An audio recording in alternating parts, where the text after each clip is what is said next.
Being a leader means that people follow you, they trust you, and they listen to you. Being a leader is about having influence. But you can only be a leader if the people who are following you are trusting you, listening to you, because they know you care about them. You know what's best for them. It's actually the opposite of telling someone what to do. It's about empowerment. It's about influence. And we're going to look at leadership today. Welcome to the Someday Arrival podcast.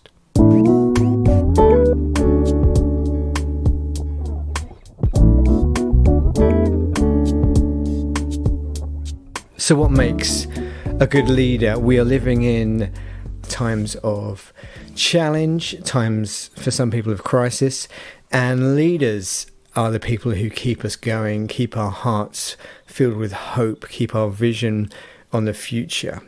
Leaders paint a picture of where we'll be one day, and they get us through. Winston Churchill used to say, and he was a fantastic leader, when you're going through hell, just keep going. And leadership is such an important thing in any project, in any movement, in any community or group, in anything you're trying to get done. You will be a leader. Now, you may not have a direct team that you're managing and instructing, but there will be people around you in your sphere of influence who will be looking to you for leadership. And you will certainly have to exert leadership over other people to get done something that matters and that's going to add value to others and the lives of others. I've thought a lot about leadership over the years. It's something I think is really important, something which I think we all have to be students of every day. We need to be lifelong learners and daily learners. They say that leaders are readers. And that doesn't mean by reading it makes you a great leader, but certainly I don't know of a single leader who I respect and who I can see has huge leadership skill who isn't also an avid learner and reader. And so I want to just unpack for you some of the things, some of the quotes, some of the ideas that I've picked up over the years, and some of the things I've seen in the leaders who really inspire me and who I have wanted to follow and have followed through some exciting times and adventures. The first thing to say is that leadership isn't just about telling someone what to do. Leadership is about getting the best out of the people around you. These days, leadership has to be about people trusting you and people wanting to willingly opt in to where it is you're going and what it is you're doing. So there are four important words that I think help to sum up what makes a strong leader, and they make up the word echo. So think of it like this: if you want your life to echo, if you want your actions to echo into the world of others and out into the community or out into the global community, these are some things you can do. I thought I'd just start with a few quotes to get us going, and then we'll get into those echo words. So here's a few of my favourite leadership quotes. How about this? Leadership is the ability to hide your panic from others. That may well be true. Here's another one. Lead from the back and let others believe they are in front. It's Nelson Mandela. This is one from one of my favourite leaders and consultants in leadership, Reverend Celia Appiaje-Collins, and she says, leaders model and then followers mimic. So you're not just saying, you're doing and modelling, and others can look at your life and follow it. And probably the greatest guru and the greatest leadership expert in the world, I would suggest, is John Maxwell. And he says a lot of things about leadership. He says everything rises and falls on leadership. He says leadership is about influence. And I had a great talk the other day that he did where he said, measure your success on how much value you add to other people. He said that basically if you're a leader, then you should always be adding value. And that is what this podcast is about, really. It's not just about a selfish someday dream. It's about finding within you the capacity and the skills and the talents and the ideas and the onus within you to go out and make an impact that's going to benefit others, and especially those who are less fortunate and those who have less access to the resources and the learning and these sources of inspiration that you do even. So here we go. So what are the four words that make up the leadership paradigm echo?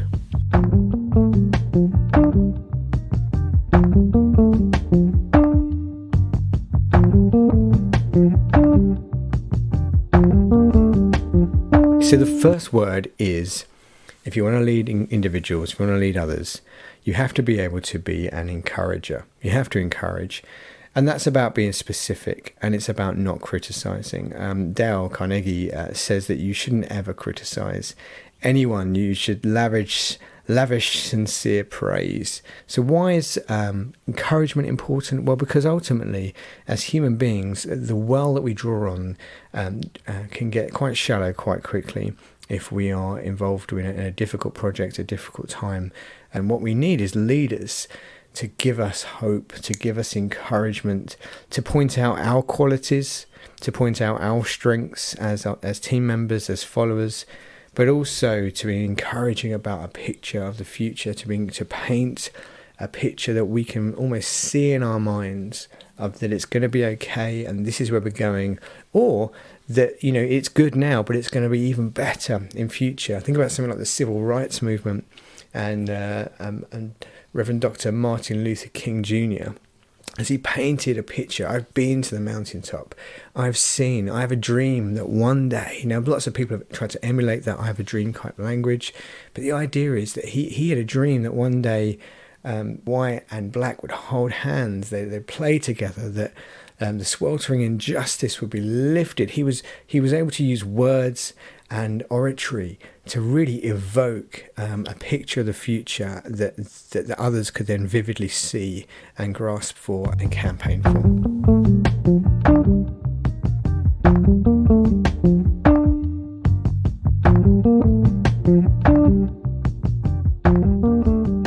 And if we're going to do that, then we can't also be someone who criticizes. I love what Richard Branson's mum said to him, that you never look good trying to make someone else look bad. I think that's true, isn't it? Sometimes we allow ourselves to criticize others, and we don't realize that actually says more about us. It says, if we are criticizing someone else, then other people around us won't trust us. And so look for people who you can trust, who can do that, but also call out the genius and the greatness in people, and people will follow you because they want to be valued in that way, to be noticed in that way. Another John Maxwell quote is, what you appreciate appreciates. Think about it in terms of kind of a fund or a share or an antique that appreciates in value. And the more you appreciate someone or your team, the more they will appreciate, the more they will have to offer, the more value they will add to the project that you're working on. And he adds this to it: the more you complain, the less you obtain. Very seldom will complaining and moaning get you what it is you're wanting. And I'll finish on this little encourage section by saying this: people rarely remember what a leader said, but they never forget how that leader made them feel. People grow into your expectations of them. Assume the best of people, speak the best of people, have high expectations for people, and they will rise more often than not to those expectations. That's the first one. Encourage.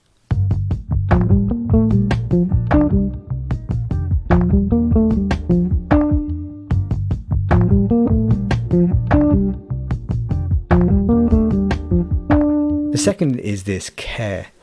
People don't care what you know until they know you care. It's been said.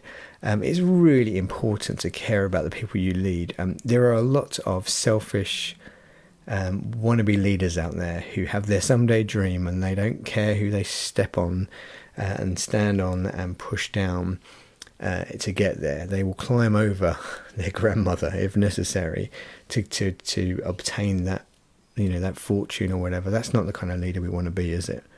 We want to be someone who's an interested listener, someone who brings the best out of people. Someone like Simon Cowell. Now, Simon Cowell says that he imagines that everyone he meets has a sign around their neck that says, "Make me feel important."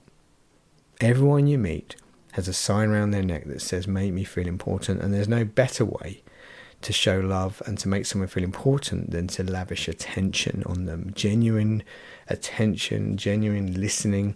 It's such a powerful thing. When you actually meet someone who is listening to what you're saying and at the appropriate time repeating back, it's called active listening actually. When you repeat back sections, okay, so what you're telling me, I guess, have I heard this right? What I heard you say just now is this. And when someone really feels you're interested in what they've got to say and who they are, in what they're about, when you're using a skill like active listening, where you're repeating back sections, actually those people are very rare and are people you seek out and want to spend time with. And there's certainly people you're willing to follow, because people who don't care what you know, don't care what you want to do until they know you care. And hear people's struggles. I have a little tool that I use if I get into a situation of conflict with someone, or maybe I am misunderstanding, something's not quite going right. I have a threefold model I use, which I think falls under this banner of caring, being a caring leader. And it's simply this: assume the best, hear the struggles, ask great questions.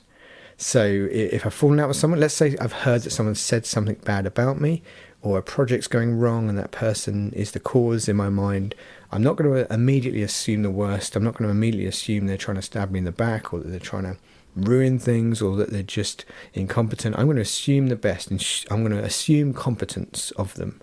And I'm just going to think maybe they're missing some information, maybe I've miscommunicated, maybe this is my fault here.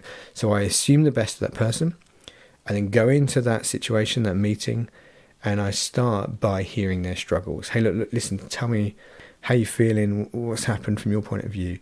When they have finished talking, you can't talk your way through a conflict, you have to listen your way through a conflict. So when they've finished talking and they've said everything they have to say, that's when you can begin to ask some questions that draw out what's happened. So, okay, what he's saying is that you were going to get that piece of work done by Tuesday, but then this family situation happened, and then that happened, and you were ill.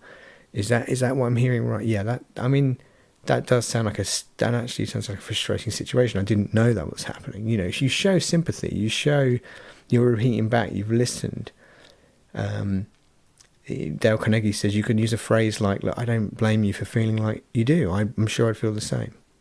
Or, look, I'm not right all the time. I'm often wrong, so I can see how that would happen. You use disarming phrases. You make it easy for someone to resolve the conflict with you. And then you might want to ask a leading question. So am I right in thinking that if actually you had a bit more time, or that actually by next week you could get this done if you didn't do this, this and this, would that be right? And they'll say yeah or no, or let's say yeah, that's fine, I can get that done. Okay, great. Well, I'll tell you what then, it sounds great. So what's your suggestion for getting this done now so that we don't miss this deadline again? Well, I think maybe this. Okay, great. You let other people come up with the suggestions. You don't then go into boss mode, into dictator mode. You said you would get this done. I am furious. Do you know who you've let down? Do you know how much stress you've caused me? You just allow them to share the struggles. You ask good leading questions that then lead them to a solution. If you can show them the consequences of their actions using a question, then that's half the battle done. So, what effect do you think that's had on the team? That's a consequential question. You're helping them see the consequences of their behavior. And then once they've thought about that, they think, actually, yep, you know what? I'm just going to say sorry here, because I can see that actually, you don't ever make an accusation. You always frame things as a question that helps someone see the reason for what it is you're trying to get them to think about. So if you've listened to their struggles, you've assumed the best, one. Number two, you've had sympathy, you've heard the struggles. Number three, you're going to ask some good questions that help them see the reasons, help them see the consequences, help them come to their own conclusions. People are more persuaded. Pascal said this. People are more persuaded by the things that they discover for themselves. So the goal of the conversation is for them to discover what went wrong, and them to discover a solution moving forwards, and to even suggest the solution. We've got this deadline. It's already overdue. What do you want to do here? What do you suggest?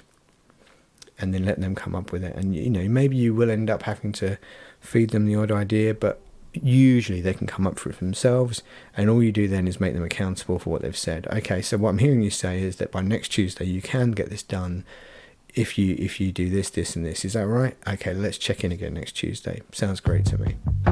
The second word then is to care. You encourage and you care.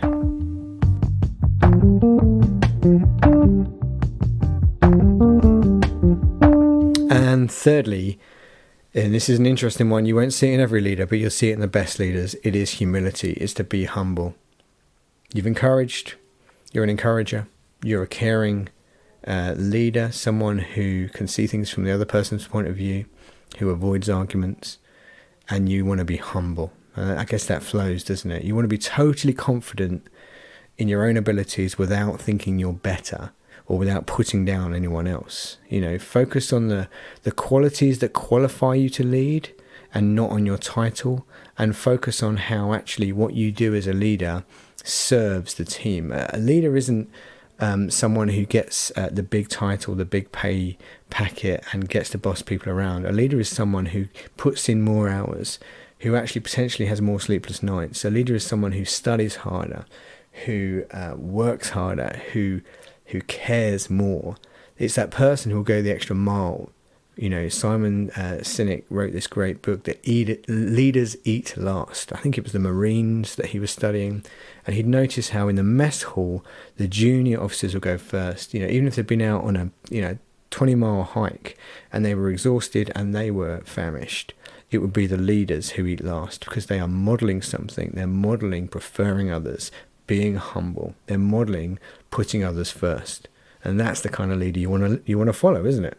I think I've mentioned it before, but Barack Obama said that you should always be, and I love this quote, predisposed to other people's power. You must be thinking, how can I make the people around me do great things? How can I give them the tools? How can I get rid of the barriers? How can I coach them? How can I organize them? Good leaders are like sports coaches. They're not there to give orders. They're there as a guide. They're there as someone who you can come back to on the edge of the field and say, oh gosh, Darren, I'm struggling right now. I had it, but I've lost the plot. I've lost the plan here. Can you just remind me what it is we're doing? Can you give me some help? Can you get me better at this skill, this part of the game plan? Yeah, sure. We need to do this. Have you tried that? Great, off you go. You want to be a cheerleader and a coach all in one. You want to be someone who sends them back on the field with more confidence, with greater skills, with a better ability to succeed. Because when your team succeeds, ultimately you succeed.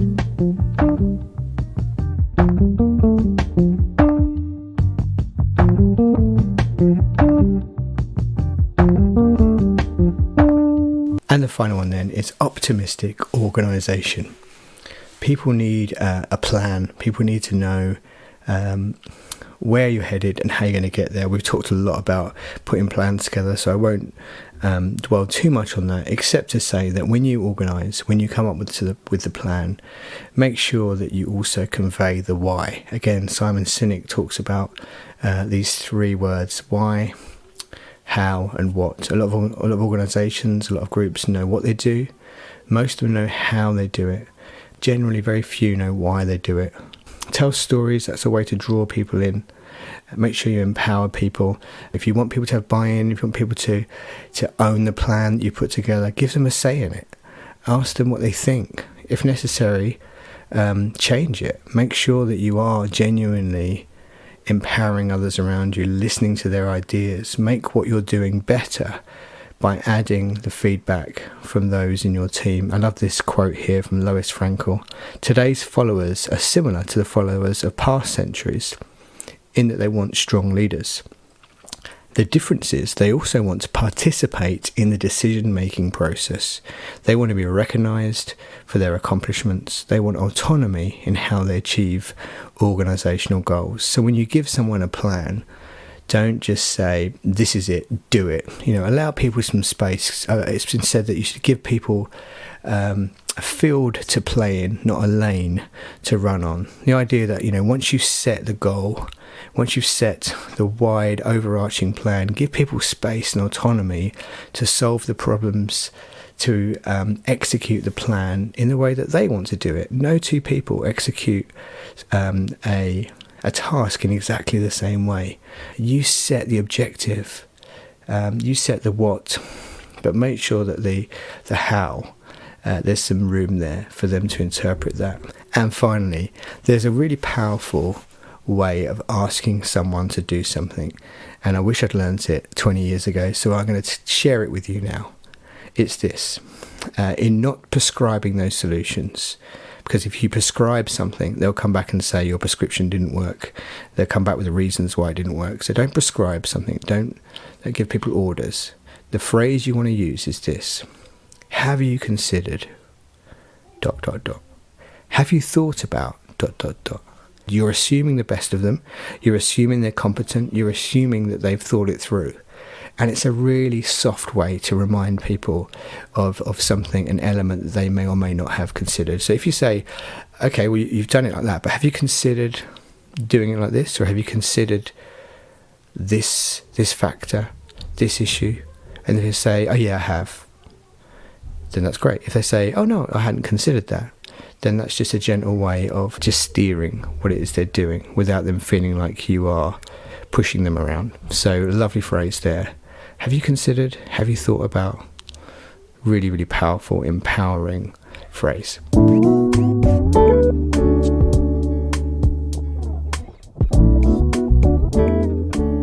Okay, so that was the Someday Arrival podcast. So just remember that ultimately a leader's role is to humbly serve, to organise, to care, to be encouraging. You're not there to strong-arm people or to get them thinking you're superior or better or special.